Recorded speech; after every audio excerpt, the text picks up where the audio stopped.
Feelings of deep isolation, a pervasive void, and chronic unease were the most frequent struggles the prominent American existential psychologist Rollo May heard from his clients. Back in 1953, he released the profound work Man's Search for Himself, diving into these very dilemmas that arguably resonate far more powerfully in your contemporary life than they did even then. Whenever your culture fails to provide a definitive blueprint for your morals, personal worth, and ultimate destiny, you are inevitably forced to look inward to discover your own identity. Fortunately, this profound challenge is one of the distinct advantages of existing during a turbulent era, because while taking that plunge demands immense courage and provokes dread, avoiding the journey guarantees the total forfeiture of your authentic self. After all, engaging in that highest form of risk is the exact mechanism through which you awaken to your true nature. May noted that a vast multitude of individuals grapple with a hollow sensation gnawing at their core, lacking any genuine connection to their own passions or aspirations while battling overwhelming bouts of helplessness. You might possess a clear intellectual understanding of the socially prescribed milestones you are supposed to achieve, such as pursuing an education, securing a career, finding romance, and raising offspring. Yet it quickly becomes glaringly obvious that you are merely reciting a script drafted by external forces, rather than articulating your genuine desires. To quote one patient's vivid realization, you risk becoming nothing more than an assembly of reflective glass, endlessly broadcasting the demands of everyone in your vicinity. This pervasive cultural spirit was remarkably captured in the prophetic verses of the poet T.S. Eliot, who described humanity as stuffed, hollow figures leaning together with heads full of straw, possessing shape without true form, shade devoid of color, and demonstrating paralyzed force alongside gesture without actual motion. It is incredibly tempting for you to attribute this pervasive sense of nothingness to the chaotic and unpredictable nature of the current historical moment, prompting the difficult question of how you can possibly cultivate inner harmony within a fractured reality. However, May firmly contends that the specific period in which you happen to exist is entirely beside the point, as this represents a timeless human predicament that no civilization can solve on your behalf. No external structure can shoulder the burden of your personal evolution, remove the hurdles blocking your path, or strip you of the fundamental right to determine your own ultimate fate, regardless of how traumatizing the global landscape might appear. Ultimately, you are required to forge your own profound self-awareness, a demanding process that operates on a plane far above the temporary circumstances of your generation, requiring you to examine your own internal fractures rather than simply blaming the era for your psychological struggles. Maintaining robust psychological health demands that you engage in a continuous, deliberate struggle toward a truly meaningful objective, rather than simply drifting through your days. Interestingly, it is frequently the most perceptive and talented members of your community who experience this profound emptiness, standing in stark contrast to the superficially well-adapted individuals who merely manage to temporarily mask their deep-seated psychological conflicts. While pursuing and achieving society's external benchmarks certainly provides a fleeting rush of satisfaction, you will inevitably reach a critical juncture where your outward progression abruptly stalls against an invisible barrier. It is precisely at this moment of absolute standstill that the most crucial undertaking of your entire existence commences: the uncompromising excavation of your authentic identity. The most vivid illustration of this hollowed-out existence is the modern individual sleepwalking through a rigidly mechanical routine year after year, seemingly being dragged along by the current of time rather than actively steering their own journey. You can observe a fascinating paradox regarding the human terror of the ticking clock.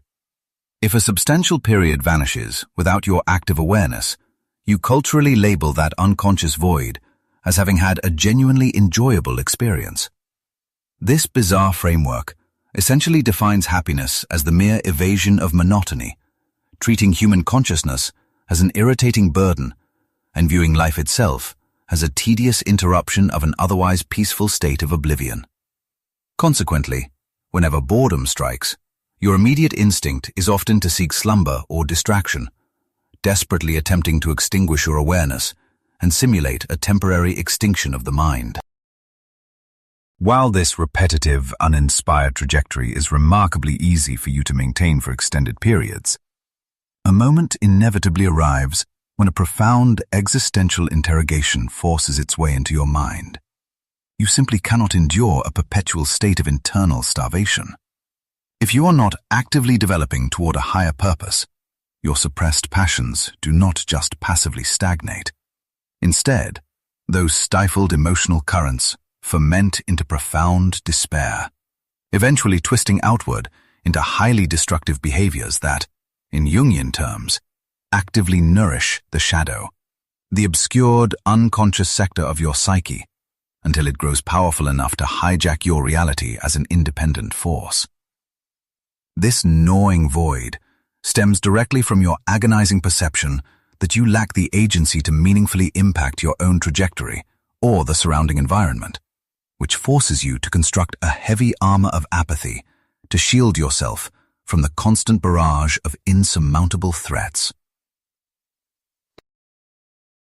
This draining inner vacancy is inextricably linked to profound isolation, perfectly encapsulated by May's observation that your terror of facing your own solitude frequently prevents you from ever discovering who you truly are. For example, when you sever ties with a romantic partner, the immediate aftermath is frequently described as a severe internal draining, where the absence of the other individual carves out a cavernous, alienating chasm in your chest. If you operate without a firm, anchored conviction regarding your own emotional reality and personal ambitions, you will eventually face the terrifying realization that the traditional milestones you were conditioned to chase no longer offer any sanctuary. The conventional aspirations that were supposed to guide your journey suddenly lose all their navigational power, leaving you entirely adrift, without a compass or a secure foundation to stand upon. Your agonizing sense of isolation is largely generated by society's relentless obsession with communal validation, forcing you into a perpetual performance to prove your absolute social triumph and universal likability. If you deliberately choose to spend significant portions of your time in solitude, your peers immediately suspect a psychological defect, completely incapable of comprehending why anyone would voluntarily embrace the terrifying fog-like specter of isolation. This dynamic mirrors the ultimate separation of mortality, echoing Pascal's timeless philosophical conclusion that the entirety of human misery stems from your sheer inability to sit quietly alone in a solitary room. Ultimately, your desperate hunger for constant social interaction acts as an orienting mechanism. Without it, you are paralyzed by the dread of completely losing your identity, terrifyingly aware that your current self is merely a fragile collage of mirrors reflecting the demands of the crowd. By substituting profound emotional encounters with shallow chatter, we inadvertently cultivate a profound sense of inner void and isolation. When contemplating extended periods of isolation, entirely devoid of companionship or artificial noise, individuals frequently dread unraveling, losing their personal boundaries, and lacking any external compass for orientation. Essentially, there exists a pervasive terror that severing our reliance on others will obliterate our very comprehension of personal existence, a dread that borders on outright psychosis in its most severe manifestations. Whereas isolation actively deteriorates our well-being, purposeful solitude serves as a foundational building block for personal growth. Merely by harmonizing societal engagement with intermittent withdrawal, you are compelled to turn inward and rediscover your authentic identity, a crucial developmental step that countless individuals have ignored. The immense influence of societal approval and popularity stems from their ability to successfully suppress pangs of isolation, enveloping you in a comforting embrace where your individuality dissolves into the collective whole. Within this dynamic, you undergo a metaphorical reabsorption, regressing to a state of absolute dependence, akin to the ultimate psychoanalytic symbol of returning to the maternal womb. Although our biology drives us to seek validation and belonging within a community, silencing our isolation in this manner demands the sacrifice of our distinct individuality. You forfeit the essential process of cultivating a robust inner self, the exact foundation required to overcome isolation constructively and establish genuinely meaningful connections. Consequently, it is entirely possible to stand amidst a bustling crowd while enduring absolute desolation, fundamentally because you have become entirely estranged from your own core being. By prioritizing immediate solace over necessary enduring hardships, much like feasting without having undertaken the more essential fasting, those hollowed-out individuals are destined to experience escalating isolation, regardless of how heavily they lean on one another. Ultimately, this sense of hollowness and the ache of isolation represent merely two distinct facets of the overarching experience of apprehension. Whenever a society suffers from both financial destitution and profound spiritual exhaustion, totalitarianism readily rushes in to occupy that void, prompting citizens to willingly surrender their liberties simply to alleviate an unbearable psychological burden. To understand this dynamic, we can turn to the framework established by May, who categorizes this distress into two distinct phenomena: normal anxiety and neurotic anxiety. May illustrates the first variation by picturing a scenario where you are navigating a bustling highway and suddenly notice a vehicle hurtling in your direction. Your pulse quickens as you calculate the distance to safety, transforming your apprehension into a vital surge of energy that propels you out of harm's way. Conversely, if you suddenly encounter traffic surging from the opposite lane, trapping you completely disoriented in the center of the asphalt, your escalating heartbeat gives way to sheer panic and clouded vision. Confronted with this paralyzing trap, you must suppress the desperate urge to sprint aimlessly, eventually enduring a lingering faintness and a distinct emptiness in your gut once the immediate hazard passes. A visceral manifestation of true anxiety. At its core, typical anxiety manifests as a fundamental disorientation regarding your life's trajectory, drastically differing from fear, which sharpens your senses to tackle a recognizable threat. During states of apprehension, the impending danger remains utterly obscure, rendering you incapable of formulating a defense and leaving your perceptual faculties hazy and unfocused. This pervasive unease can manifest in varying degrees of severity, occasionally driving individuals to such extremes that they would rather plunge from a rescue vessel and perish than endure the agonizing torment of relentless uncertainty. Such an individual resembles an aviator attempting a transoceanic journey who has crossed the critical threshold, lacking sufficient fuel to retreat and forced to forge ahead blindly through turbulent skies. Fundamentally, this condition represents your instinctual response to any peril that menaces your very existence or the core principles you associate with your identity. It penetrates to the absolute center of who you are, leading May to declare that fully realized anxiety constitutes the most excruciating emotion experienced by humanity, with the prospect of mortality acting as its primary symbol. Given that modern civilization rarely exposes us to constant mortal peril, the vast majority of our contemporary dread stems from situations that jeopardize the social values we consider vital to our sense of self. Because contemporary society heavily prioritizes popularity, acceptance, and communal validation, the contemporary individual frequently suffers intense distress triggered merely by the looming prospect of social rejection, isolation, or complete ostracization. Throughout the journey of personal development and the inevitable struggles of existence, every person will encounter proportionate variations of standard anxiety. Neurotic anxiety, conversely, drastically overstates the actual severity of a situation, compelling the sufferer to battle phantom menaces while wandering through a psychological fog. This profound disorientation effectively obliterates your self-awareness, clouding your comprehension of reality and leaving you agonizingly bewildered regarding your identity and your necessary course of action. As people succumb to this collective powerlessness and apprehension, authoritarianism increasingly takes hold, underscoring our urgent duty to resist dehumanizing movements, reclaim our authentic selfhood, and recognize that anxiety, much like a bodily fever, merely signals a vital internal conflict underway. A profound psychological and spiritual struggle is clearly unfolding within you.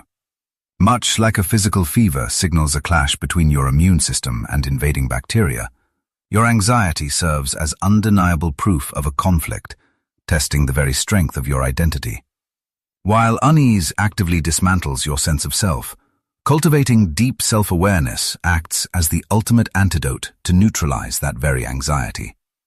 Because this journey toward understanding invariably leads through periods of profound discomfort, your only true escape from dread is to confront it head-on, fortifying your consciousness to stand firm amidst the surrounding chaos. Ultimately, before embarking on this relentless quest to reclaim your identity, you must fundamentally define what this elusive sense of selfhood actually entails. During gestation and early infancy, a child remains entirely enveloped within a psychological symbiosis with their mother, forming an unbreakable original unity. However, as that toddler navigates the critical period between the ages of 1 and 3, they experience the most revolutionary evolutionary leap imaginable: the sudden awakening of individual self-consciousness. Empowered by an emerging ego, the developing child finally recognizes their distinct self and begins to comprehend their personal autonomy while navigating the complex dynamic with their caregivers. Despite this newfound independence, the young individual often experiences an overwhelming sense of helplessness when juxtaposed against the colossal, powerful adults in their environment, harboring a deep terror of surviving without that crucial parental shield. As development continues, your solidifying sense of identity grants you the profound ability to project yourself into another's perspective, questioning how you might react or feel in their unique circumstances. Such empathetic capabilities form the foundational bedrock of your capacity to love those around you, cultivate moral sensitivity, dedicate your life to lofty ideals, and potentially sacrifice yourself for those very beliefs. Actualizing these latent talents is the essence of securing true selfhood, a state further enriched by your extraordinary human ability to step beyond the current moment, to absorb lessons from history, and strategically map out your destiny. Although this profound self-awareness fuels your most magnificent virtues, it exacts a staggering toll through persistent anxiety and intense internal turmoil, compelling you to forge a robust ethical framework to steadily amplify your inherent value, accountability, and ultimate liberation. The ancient biblical narrative of Adam and Eve masterfully illustrates the simultaneous dawn of moral comprehension and personal awareness. This foundational creation myth continues to resonate profoundly across countless generations, not as a literal historical record, but because it perfectly encapsulates a psychological transition experienced universally by all of you. During their idyllic existence within the Garden of Eden, the primal pair remained blissfully devoid of both guilt and dread, completely oblivious to their own vulnerability and nakedness. This pristine condition was characterized by a total absence of existential struggle, internal psychological friction, or divine discord. However, the moment the serpent successfully seduces Eve into consuming the forbidden fruit, which she subsequently shares with Adam, their eyes are violently opened to their exposure, instantly birthing the heavy burdens of anxiety and remorse, and brilliantly allegorizing that jarring emergence of individual consciousness during early childhood. Prior to that critical awakening, you exist in your own personal Garden of Eden, a metaphorical representation of the archetypal womb where perfect, untroubled wholeness reigns supreme. Nevertheless, the heavy toll of guilt and apprehension is a remarkably small fee for the magnificent expedition toward self-discovery and the monumental achievement of actualizing your authentic self, making this supposed tragedy a definitive elevation of the human spirit. A striking demonstration of this fierce drive for individuality can be observed in a fascinating case involving twin girls whose parents insisted on matching wardrobes. Deliberately rejecting the identical aesthetic, one sister consistently opted for entirely different garments, willingly choosing faded or unappealing clothing solely to visually distinguish herself from her sibling. Her steadfast rebellion brilliantly highlighted her uncompromising demand to exist as a sovereign entity with a distinct identity, a primal necessity that utterly eclipsed any desire for external validation or prestige, reflecting the fundamental objective of every human life. Every living organism possesses a singular, overriding imperative to fully actualize its inherent potential. Yet, your human journey toward this fulfillment is uniquely complicated by the persistent burden of self-awareness. The psychological friction you experience often originates from older generations desperately fighting to conquer historical traumas that severely stunted their own emotional maturation. Consequently, nearly every adult remains endlessly locked in a grueling expedition to forge a genuine identity, navigating a complicated labyrinth of behavioral blueprints drafted during their earliest familial interactions. To illustrate this, the psychologist Rollo May recounts the clinical profile of a remarkably intelligent and professionally accomplished young man who remained entirely incapable of deriving joy from social connections, haunted instead by relentless waves of dread and chronic despair. This patient possessed a destructive compulsion to constantly evaluate his own performance from an external viewpoint, perpetually scrutinizing his every action, and by adopting the role of an emotionally detached spectator, he tragically reduced himself to a mere object, rendering him a complete foreigner to his own soul. The root of this devastating alienation lay with his fiercely overbearing parents, who eagerly paraded his academic triumphs before extended relatives and basked in his intellectual brilliance, yet critically failed to offer him any direct, authentic affection.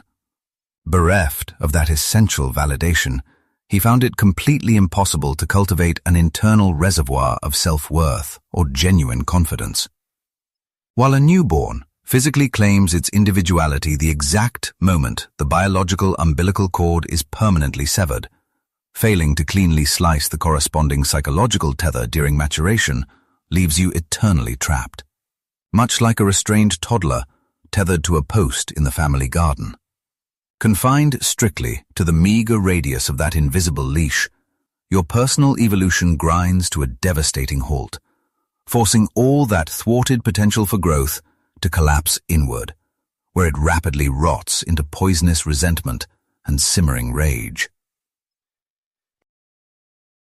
There are individuals who seem to navigate life reasonably well, as long as they remain safely tethered to familiar routines. Yet they become profoundly distressed whenever they must assume responsibility and step into uncharted environments. It is completely understandable that so many people suppress their internal struggles, spending their entire lives fleeing from deep-seated unease, driven by a metaphorical yearning to retreat back to the safety of the womb. However, you cannot transition into a mature, accountable individual if your identity is nothing more than a mirror reflecting the expectations of your surrounding community. In fact, blending in is the ultimate annihilator of true individuality, especially in environments where gaining the approval of others is perceived as the ultimate salvation. Rollo May articulates this perfectly when he observes that in our contemporary world, the true antithesis of courage is not cowardice, but rather conformity. While your identity is profoundly shaped by the people around you, You inherently retain the power to dictate your own experiences and forge your unique character. Whenever you successfully actualize your latent capabilities, you encounter the most profound level of joy that a human being can possibly inherit. This authentic joy, rather than mere fleeting happiness, serves as the true objective of existence, because it is the specific emotional resonance that emerges when you fully embrace your fundamental human nature. Discovering this state requires retreating into an intensely private inner sanctuary, where you must stand entirely on your own. To embark upon this transformative process of self-realization, you have to deliberately reconnect with your buried emotions, your genuine desires, and the hidden, unconscious dimensions of your psyche. A vast majority of individuals maintain only a superficial relationship with their internal emotional landscape. Instead of experiencing feelings viscerally, they tend to merely intellectualize them. The crucial step is to interrogate yourself with absolute sincerity about what you are actually experiencing at any given moment. You must cultivate the profound sensation of asserting that I am the one actively feeling this, embracing a state of amplified vitality and presence. Your physical form serves as the foundational nucleus of your individual identity, a realm you actively investigate during your earliest years. Sadly, you might completely ignore your physical vessel until sickness strikes, as if your biology is desperately asking when you will finally pay attention to its signals. May suggests that you should stop viewing physical ailments as random malfunctions and instead recognize them as nature's biological interventions designed to recalibrate your way of living. Cultivating a sharp consciousness of your emotions and establishing a robust connection with your physical form creates the essential foundation for the subsequent phase, figuring out your true desires. While children communicate their necessities with absolute precision, that pristine clarity steadily evaporates as you mature into adulthood. It is astonishing to observe how exceptionally rare it is for people to actually comprehend their own aspirations. Most individuals are only aware of the ambitions they are supposed to hold and the external demands placed upon them by society. Fortunately, you should not become overly anxious when your true desires seem opaque, because your unconscious already holds the answers. The critical choice lies in whether you decide to pay attention to these internal whispers or persistently disregard them. Historically, humanity has consistently revered the dream state as a profound wellspring of illumination, direction, and insight. Since the unconscious represents such a massive fraction of your total identity, severing that connection leaves you desperately attempting to steer a chariot while a team of horses drags you in violently opposing directions. Even without formal psychological training, you can extract remarkably practical directions from your nighttime visions, provided you abandon the notion that these nocturnal narratives are merely foolish illusions, thereby unlocking strategies and perspectives that elude your waking mind. Rather than interrogating the unconscious about what it demands from you, you ought to investigate the profound lessons it can offer regarding human existence, especially within the context of our current era and its specific dilemmas. May's fundamental objective is to demonstrate that your vitality scales directly with your level of introspective consciousness. Developing this intensified perception protects you from two distinct psychological pitfalls. The initial trap is passivism, a state where you neglect self-awareness entirely, allowing arbitrary deterministic forces to dictate your path, a surrender that inevitably breeds neurosis and defensive psychological projections. While destiny gracefully guides those who embrace it, it ruthlessly drags those who resist. Ultimately, it falls upon you, working in tandem with your ego, to actively illuminate the dark corners of the unconscious mind. The subsequent pitfall is activism, a dynamic where frantic motion is utilized as a deliberate shield against true self-examination. Countless individuals maintain a relentless schedule simply to mask their underlying dread. Their perpetual busyness is effectively a desperate sprint away from their own shadows. By constantly rushing, they manufacture a synthetic, fleeting illusion of being truly alive. In reality, genuine vitality frequently demands the fortitude to remain inactive, to engage in creative stillness, a challenge that proves far more daunting for contemporary society than executing a tangible task. Cultivating this purposeful idleness necessitates a remarkably resilient core identity. It fosters a revitalized gratitude for simply existing as a conscious entity, rather than measuring your worth exclusively through productivity. However, you must carefully distinguish a robust sense of selfhood from sheer self-inflation, which is actually an indicator of internal desolation. Parading one's pride is essentially a ubiquitous camouflage for deeply rooted anxiety. In a remarkably similar fashion, habitually tearing yourself down acts as a twisted replacement for genuine self-worth, effectively numbing the agonizing sting of feeling inadequate. This destructive habit actively blocks you from courageously examining your actual difficulties, generating a facade of false modesty instead of the authentic humility required to assess your circumstances with objective realism.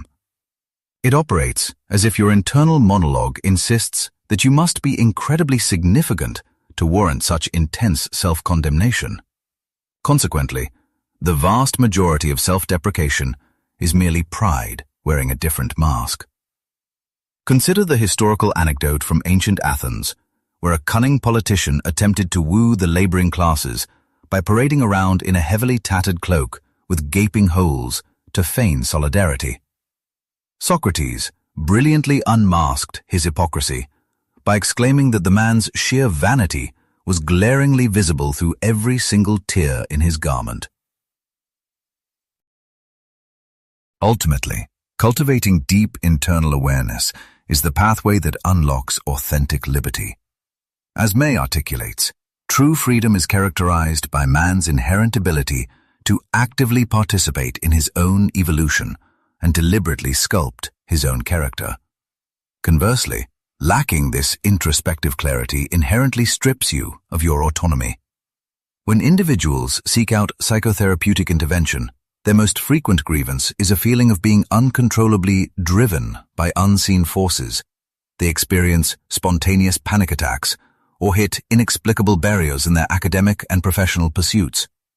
They are effectively unfree, bound and shoved by unrecognized unconscious patterns, remaining fundamentally alienated from their own core. Paradoxically, achieving this freedom inevitably introduces a profound sense of anxiety. Dostoevsky brilliantly illustrates this terror in his masterpiece, The Brothers Karamazov. In a pivotal scene, Christ returns to the mortal realm only to be incarcerated by the Grand Inquisitor. The Inquisitor accuses Christ of a catastrophic error. By abolishing strict authoritarian laws, he saddled humanity with the terrifying obligation to independently discern right from wrong with a liberated heart, arguing that this crushing weight of free choice is simply too immense for ordinary people to bear. Ultimately, the masses desperately crave the comfort of being managed like children, yielding their agency to a commanding authority. Institutional religion often imposes strict boundaries to shield individuals from the profound dread and agonizing burden of forging their own independent choices. This protective structure rescues believers from what Kierkegaard aptly described as the dizzying vertigo of absolute liberty. On a deep psychological level, humanity harbors an inherent terror of venturing forward into the unknown. We are constantly torn between a brave impulse toward self-actualization and a submissive tendency that values cozy security over personal expansion and genuine autonomy. An unhealthy reliance on others goes far beyond a mere refusal to mature. It operates as an active mechanism for escaping internal distress. It manifests as a kind of symbiotic drain, where a person completely loses the capacity to thrive independently and instead leeches onto a host. Consequently, those stripped of their independence inevitably breed deep-seated animosity and bitterness. They operate under a silent manifesto, essentially acknowledging their subjugation while fiercely guarding their right to despise their captor. By clutching on to this hostility, the suppressed individual constructs a mental fortress, preserving a final shred of self-respect, even when external circumstances strip away their fundamental human liberties. We can observe this dynamic clearly within authoritarian regimes, which are compelled to supply their citizens with a designated scapegoat. Without an external target for the intense fury bred by the systematic theft of their liberty, the subjugated populace would inevitably rise up in rebellion. Society generally conditions you to deny your venomous feelings, inevitably forcing them into the darkest corners of your subconscious. The pervasive toxic bitterness that plagues our modern era likely stems directly from this widespread, chronic suppression of profound hostility. During psychological treatment, a patient's inability to confront and articulate the root causes of their resentment significantly worsens their chances of genuine recovery. While harboring animosity might briefly safeguard a fragile sense of internal independence, you must eventually convert these damaging passions into positive, developmental forces. True liberation should never be confused with mere defiance, as the latter only offers a convincing illusion of genuine independence. Because a defiant individual draws all their energy and purpose from tearing down opposing forces, they entirely avoid the hard work of forging their own moral compass. Ultimately, blind resistance serves as an easy workaround for the grueling journey of achieving true self-governance and establishing a solid groundwork for personal evolution. Absolute liberty does not stand in opposition to duty. Rather, the two concepts are deeply intertwined. Naturally, our existence is heavily shaped by the specific circumstances of our birth, including our lineage, geographic location, financial standing, gender, and historical era. Furthermore, we are constantly influenced by hidden psychological forces, with our subconscious inclinations silently steering a vast portion of our daily behaviors. Every human being is a continuous work in progress, tasked with forging an identity amidst the external environment, and we claim ownership of our lives precisely by engaging with these surroundings. You accomplish this by embracing the truth of your innermost self and your inherited conditions, recognizing both your strict boundaries and your vast capacity to chase future aspirations. Sustaining this vibrant, proactive mindset is absolutely vital for realizing your ultimate potential. An individual, genuinely dedicated to self-determination, refuses to squander energy battling the facts of existence. Rather, they wholeheartedly embrace and celebrate the world as it is.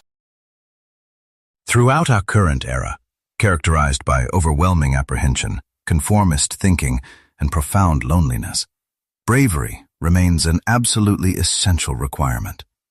Fortitude is defined by your ability to confront the intense unease that inevitably accompanies the acquisition of true independence. Throughout your entire existence, you are constantly forced to step away from comfortable certainties and plunge into uncharted territories.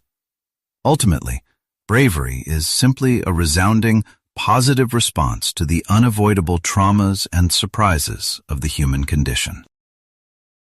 A widespread deficit of bravery stems directly from the terrifying prospect of societal alienation, as the threat of public ridicule or total abandonment paralyzes the spirit. Retreating into the safety of the anonymous masses perfectly shields an individual from these painful interpersonal risks.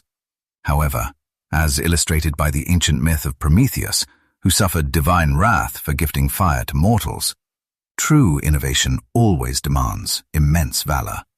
Any authentic manifestation of originality requires you to unlock deeper tiers of self-knowledge and liberty, a process guaranteed to trigger fierce internal battles. Bravery is not exclusively reserved for monumental, life-altering choices. It is equally necessary for the mundane, daily actions that incrementally construct a mature, self-reliant individual. When struck by severe illness, you face a distinct crossroads: surrender to despair, lash out in anger, or utilize the suffering as a profound tool for introspection. Frequently, standing face to face with the fragility of life violently strips away illusions, instantly illuminating the few things that genuinely matter. The looming shadow of our demise demolishes petty worries, violently shoving us toward a necessary quest for core identity and existential purpose. In many instances, individuals who navigate harrowing ordeals emerge vastly fortified and deepened, with some expressing profound gratitude for the trauma itself. Most of us navigate our days in a state of oblivious trance, waiting for a traumatic or unfathomable event to force a confrontation with our inevitable end, violently jarring us from our profound apathy. This awakening mirrors the poetic sentiment of leaping upward from the earth, greeting the world with a triumphant roar that can only come from someone who has crossed the threshold of death and returned to live anew. Even when facing the absolute extremity of a lethal sentence, a person retains the supreme liberty to dictate their spiritual response, much like Socrates electing to consume the poisonous hemlock rather than abandon his principles for mere survival. Willingly sacrificing oneself for the sake of autonomy sharply contradicts basic survival instincts, revealing astonishing depths regarding the essence of the human spirit.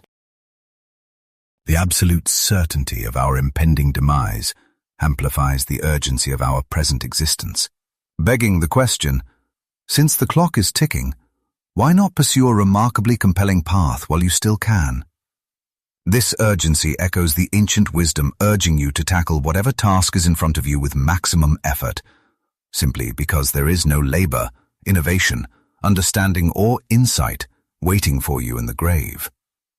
Whenever an outdated version of your identity perishes psychologically, it paves the way for an intense revitalization, flooding your mind with fresh, transformative revelations.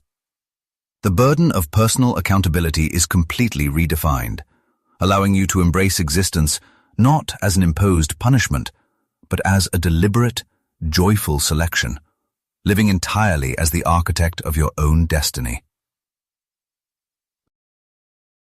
Another profound shift occurs when you embrace structure and focus, not out of blind obedience to external commands, but through a conscious, liberated choice regarding your life's direction. You recognize that achieving your deeply held aspirations requires this self-imposed order. Conversations about morality or purpose hold no genuine weight unless they are firmly rooted in your personal, internal drives. Friedrich Nietzsche aptly described humanity as the ultimate creator of meaning, suggesting that you can only truly own your behavior when you deliberately select and stand by your personal ideals. True certainty in your voice emerges only after your convictions are forged through lived reality and deeply felt experience, rather than absorbed from theoretical rules or outside authorities. The very essence of human existence radiates outward from your deepest emotional core. You achieve genuine integrity and purity of spirit the moment your outward behavior perfectly aligns with your most intimate intentions. Discovering the divine is impossible without first discovering your true self. You must journey inward to your soul, which serves as the ultimate sanctuary of higher truth. It remains highly questionable whether you ever authentically begin your journey, fully embracing and defining your presence in the world, before openly facing the intimidating reality that you hold the power to end it all, yet consciously decide to persist. Ultimately, recognizing your absolute freedom to surrender your life is exactly what grants you the boundless liberty to actively experience it.